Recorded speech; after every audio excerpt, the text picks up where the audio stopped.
जय हिंद दोस्तों। कैसे हैं आप सब? उम्मीद करते हैं आप अच्छे होंगे, मस्त होंगे और पढ़ाई में लगे होंगे। और जैसा कि आप लोग को पता है कि क्लास 9th का सेशन चल रहा है और इसमें हम चौथा वीडियो लेकर के आपके सामने उपस्थित है। आज हम लोग क्या करेंगे, प्रश्नावली 1B का सभी क्वेश्चन को हम क्या करेंगे, आसानी से हल करेंगे। और आसानी से हल करने के बाद हम लोग इसी तरह से एक एक करके मैथ को बहुत ही आसान भाषा में सरल करते हुए आगे बढ़ते रहेंगे। तो आइए दोस्तों, बिना देर किए हुए शुरू करते हैं। यहाँ प्रश्नावली 1B का पहला क्वेश्चन हम लोग के सामने उपस्थित है। निम्नलिखित पूर्णांकों के योगात्मक प्रतिलोम लिखिए। तो योगात्मक प्रतिलोम हमने पिछले वीडियो में भी बताया था दोस्तों कि योगात्मक प्रतिलोम क्या होता है। तो योगात्मक प्रतिलोम के बारे में हम पिछले वीडियो में चर्चा किए थे कि योगात्मक प्रतिलोम अगर आपसे पूछे तो केवल क्या करना है, केवल साइन बदलना है, चिन्ह बदलना है। योगात्मक प्रतिलोम क्या अगर पूछ दिया आपसे, योगात्मक प्रतिलोम यदि आपसे पूछ दिया तो योगात्मक प्रतिलोम में कुछ करना नहीं है, केवल आपको चिन्ह बदलना है। योगात्मक प्रतिलोम यदि आपसे पूछ दे तो केवल चिन्ह आप बदल दीजिएगा। तो पहला हमारा क्वेश्चन है कि -7 का योगात्मक प्रतिलोम क्या होगा।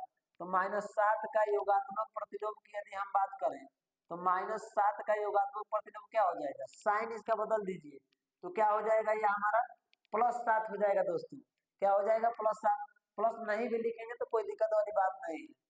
जीरो का बहुत ही इंपॉर्टेंट है, जीरो का योगात्मक प्रतिलोम हम बताए थे पिछले वीडियो में कि शून्य का योगात्मक प्रतिलोम शून्य ही होता है, क्योंकि शून्य एक उदासीन पूर्णांक है। न यह पॉजिटिव होता है और न ही निगेटिव होता है, न यह धनात्मक होता है, न यह ऋणात्मक होता है। इसलिए शून्य का योगात्मक प्रतिलोम दोस्तों शून्य ही होगा। अगला हमारा क्या है, एक का योगात्मक प्रतिलोम क्या होगा। तो एक का योगात्मक प्रतिलोम आप लोग पता होगा -1 होगा। क्या होगा दोस्तों, -1 होगा, क्योंकि चिन्ह बदल देंगे। यहाँ पर प्लस है तो वहाँ हमारा क्या होगा, माइनस होगा।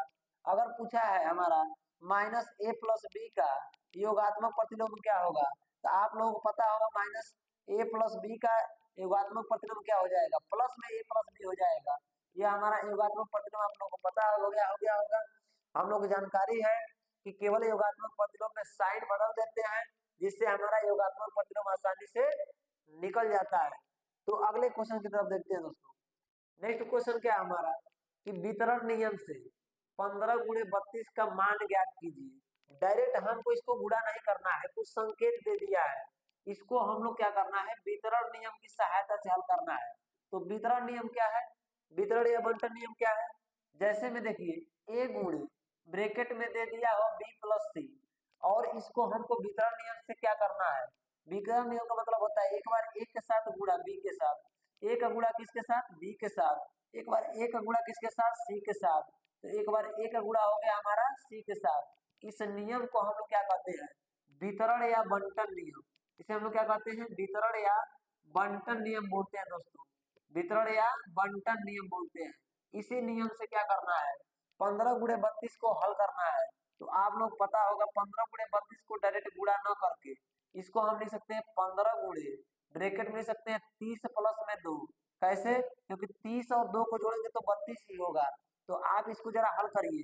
हमने कहा कि एक बार a का गुणा b के साथ, तो कहेंगे सर 15 × 30 के साथ, तो 15 × 30 हो गया।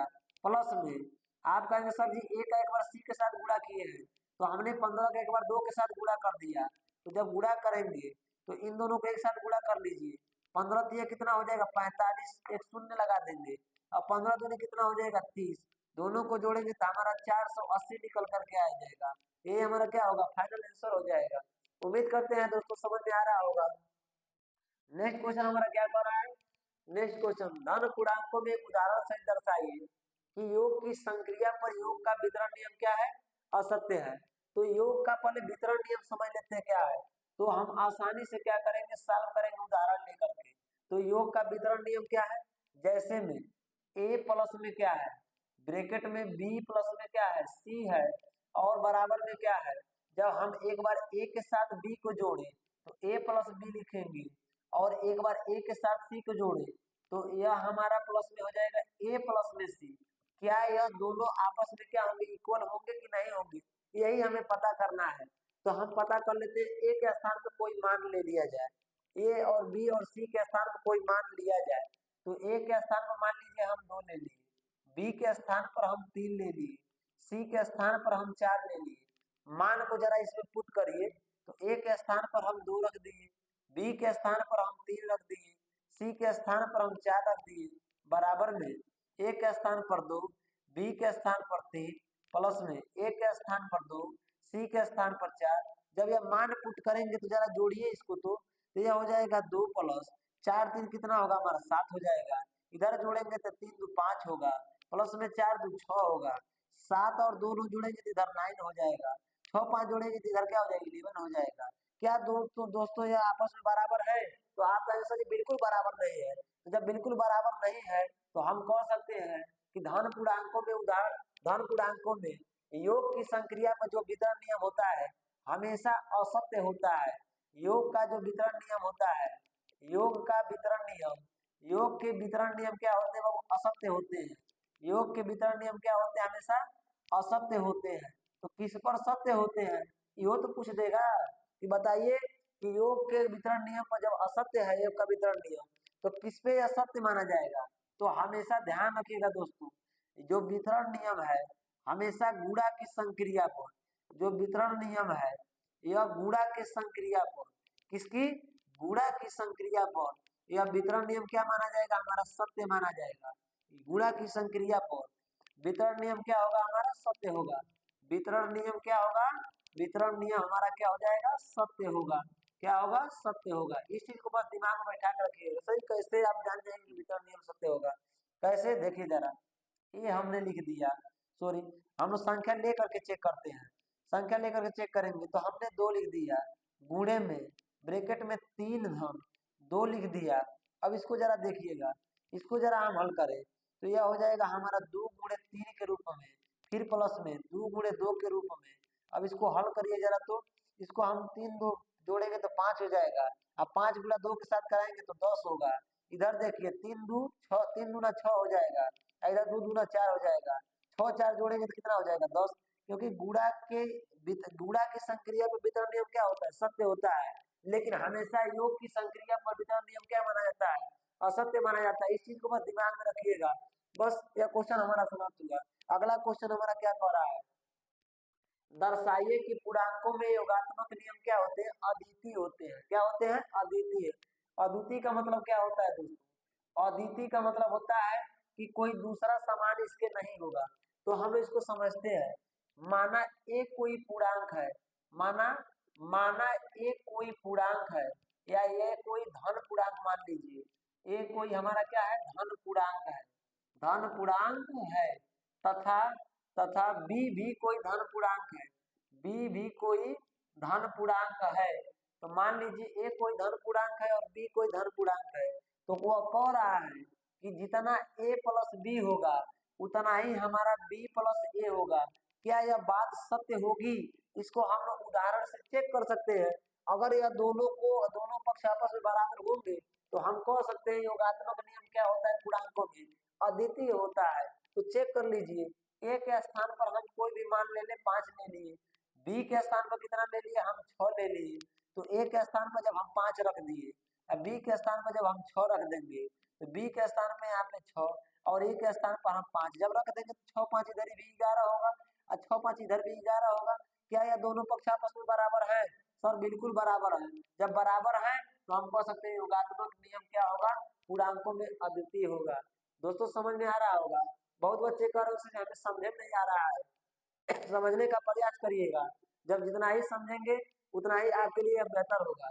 कहते हैं ना दोस्तों, कहते हैं किसी शायर ने कहा है, किसी शायर ने यह कहा है कि किसी शायर ने यह कहा है कि मुश्किलों से भाग जाना आसान होता है, मुश्किलों से भाग जाना आसान होता है, हर पहलू जिंदगी का इम्तिहान होता है, लड़ने डरने वालों को जिंदगी में मिलता नहीं कुछ, लड़ने वालों के कदमों में जहान होता है।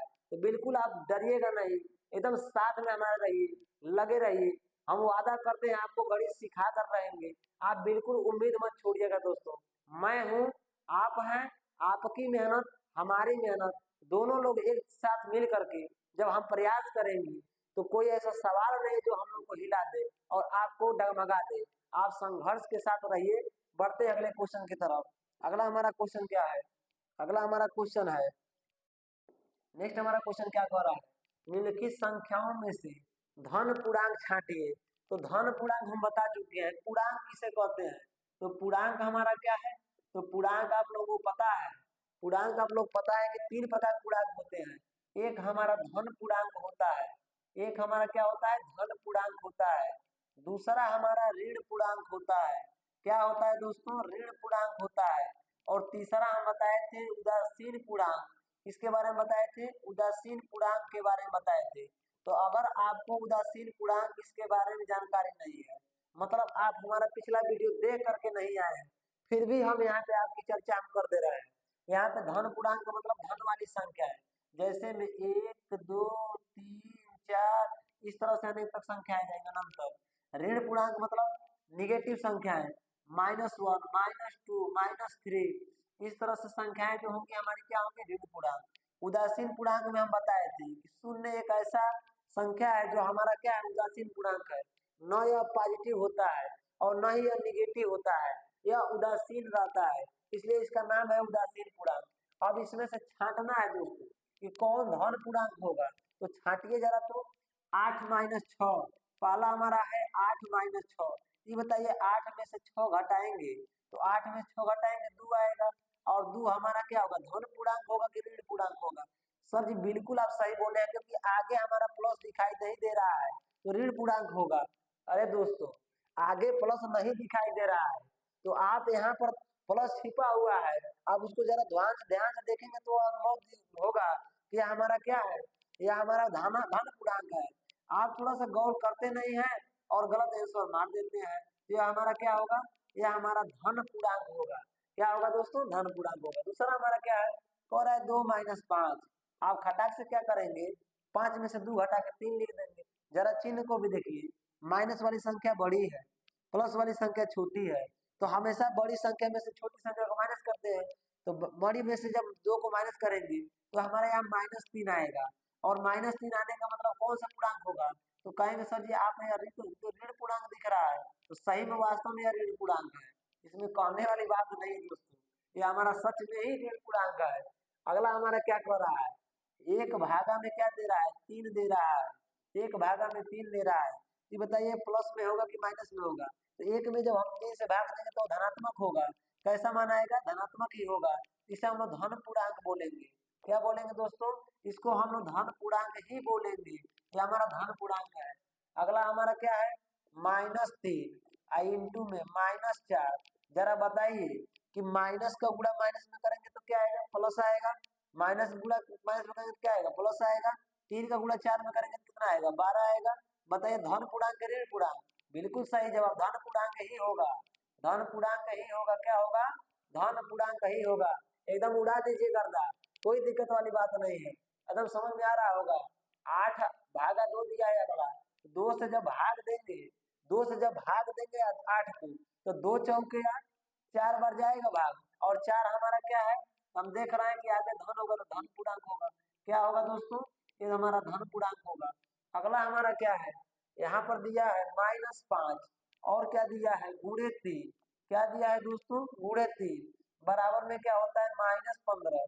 कितना आ गया? -15, क्योंकि माइनस है यहाँ प्लस है, माइनस का गुणा प्लस में करेंगे तो माइनस हो जाएगा, 5 का गुणा 3 में करेंगे तो 15 हो जाएगा। बताइए -15 धन पूर्णांक के ऋण पूर्णांक? तो बिल्कुल सर ऋण पूर्णांक होगा। तो ऋण पूर्णांक होगा तो ऋण पूर्णांक है, हम कहाँ गलत लिख रहे हैं? ऋण पूर्णांक है तो ऋण पूर्णांक होगा। 3 × 5, 3 × 5 को हम क्या किए? जब इसका मल्टीप्लाई करा दिए तो 5 × 3 = 15 आ गया।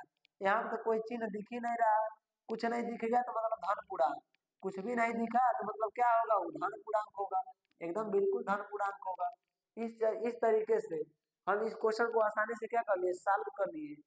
जो दोस्त यह सोच रहे होंगे कि हमें बहुत ऐसा कठिन लग रहा है, भैया लग रहा होगा कि बहुत ही कठिन टॉपिक चल रहा है, तो हम आपको बता दें यह शुरुआत के जो चैप्टर है अभी बहुत ही आसान है, आगे के जो चैप्टर होंगे इससे भी आसान होंगे। तो थोड़ा सा धैर्य बना करके आप इस वीडियो में बने रहिए और लास्ट तक इस वीडियो को देखते रहिए। आपका एक एक क्वेश्चन बारीकी से हल करा दिया जाएगा। आपको ज्यादा टेंशन लेने की जरूरत नहीं है दोस्तों। कहते हैं ना कि कहते हैं कहते किसी शायर ने कहा है कि लोग केवल लोग केवल क्या करते हैं, बहाने बनाते हैं, मेहनत करना नहीं जानते। लोग हमेशा बहाना बनाए जाते हैं, मेहनत करना नहीं जानते हैं। हमें उम्मीद है कि आप बहाना बनाने वाले में से नहीं है, आप मेहनत करने वालों में से हैं। तो आप मेहनत करते रहिए, हमारे साथ वीडियो में बने रहिए। हम उम्मीद करते हैं कि आप अच्छे बनेंगे और बन करके दिखाएंगे। तो अगला हमारा क्वेश्चन देखते हैं दोस्तों। अगला क्वेश्चन क्या है हमारा? तो अगला क्वेश्चन हमारा देख ही रहे हैं कि अगला क्वेश्चन हमारा द एंड है, क्योंकि इतना ही क्वेश्चन है दोस्तों इस चैप्टर में। तो हम क्या करेंगे, अगले वीडियो में मिलेंगे अब नेक्स्ट चैप्टर के साथ। तब तक के लिए जय हिंद, जय भारत दोस्तों।